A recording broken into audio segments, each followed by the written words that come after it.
মতুয়া ভাইদের নিঃশর্ত নাগরিকত্ব দেওয়ার কথা, তারা যদি অবৈধ হয় তাহলে আপনি অবৈধ। আর এখন নাগরিকত্ব করতে গেলে পাসপোর্টের কপি, ভিসার ডিটেলস, হয় নিঃশর্ত নাগরিকত্ব দেবেন, নইলে গদি ছাড়বেন। আর যারা মতুয়া ভাইদের ভাবাবেগে রাজনৈতিক স্বার্থে ব্যবহার করে নিজেদের স্বার্থ চরিতার্থ করতে চায়, আগামী দিন বনগাঁ এবং রানাঘাট এবং এই এলাকার মানুষ আজকে যে স্বতঃস্ফূর্ততা রাস্তায় আপনারা লক্ষ্য করেছেন, মিডিয়ার প্রতিনিধিরা ছিল, স্বতঃস্ফূর্ত মানুষের যে পাগল ছাড়া উচ্ছ্বাস। আজকে মানুষকে তো আটকে রাখা যায় না, মানুষের ভালোবাসা তো আটকে রাখা যায় না। আপনি যত আটকাতে চাইবেন তৃণমূল কংগ্রেসের উপর মানুষের আস্থা ভালোবাসা তত ভালো। আর বাকি রাজনৈতিক ময়দানে দেখা হবে, লড়াই হবে, সেখানে আপনার যা বক্তব্য আপনি বলবেন। আর আপনার সরকার কী করেছে মতুয়া ভাইদের জন্য বা এই সাব ডিভিশনের মানুষের জন্য, এই জেলার মানুষের জন্য, বিস্তারিত রিপোর্ট কার্ড নিয়ে আসুন। আমরা তো রিপোর্ট কার্ড নিয়ে মানুষের বাড়ি যাচ্ছি, আপনার রিপোর্ট কার্ড কোথায়?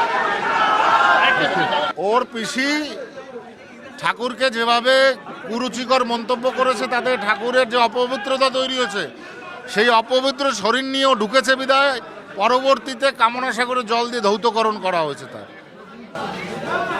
আচ্ছা, উনি এখানে একটা বক্তব্যে আপনাকে টার্গেট করে বলেছেন যে আপনি বলছেন 1 লক্ষ লোকের নাম বাদ গেলে যাবে, এইটা নিয়ে উনি কথা বলছেন। কটা নাম বাদ গেছে এখনো? কটা নাম বাদ গেছে? আর মতুয়ার কি ঠিকে নিয়ে বসে আছে নাকি সব? এরা এমন ভাব দেখাচ্ছে যেন এদের পৈতৃক সম্পত্তি মতুয়ার ঠিকে নিয়ে সব বসে আছে। মতুয়ার ঠিকে নিয়ে বসে আছে এরা বিভ্রান্ত করছে মতুয়াদের উল্টে। উনি বলছেন যে নিঃশর্ত নাগরিকত্ব দিতে হবে, নাহলে গদি ছাড়তে হবে। নিঃশর্ত নাগরিকত্ব কাকে বলে আর শর্ত নাগরিকত্ব কাকে বলে সেটা আগে এই যে কটা অশিক্ষিত আছে সেই অশিক্ষিতগুলোর কথা জিজ্ঞেস করে আসুন। জান, অভিষেক বন্দ্যোপাধ্যায় কিছুই জানে না। অভিষেক বন্দ্যোপাধ্যায় কিছুই জানে না। মতুয়াদের দীর্ঘদিনের যে চাহিদা, সেই চাহিদাটা হচ্ছে সিএএ, সিটিজেনশিপ পাওয়া। সেই চাহিদা কেন্দ্র সরকার দেবে, রাজ্য সরকার দেবে না।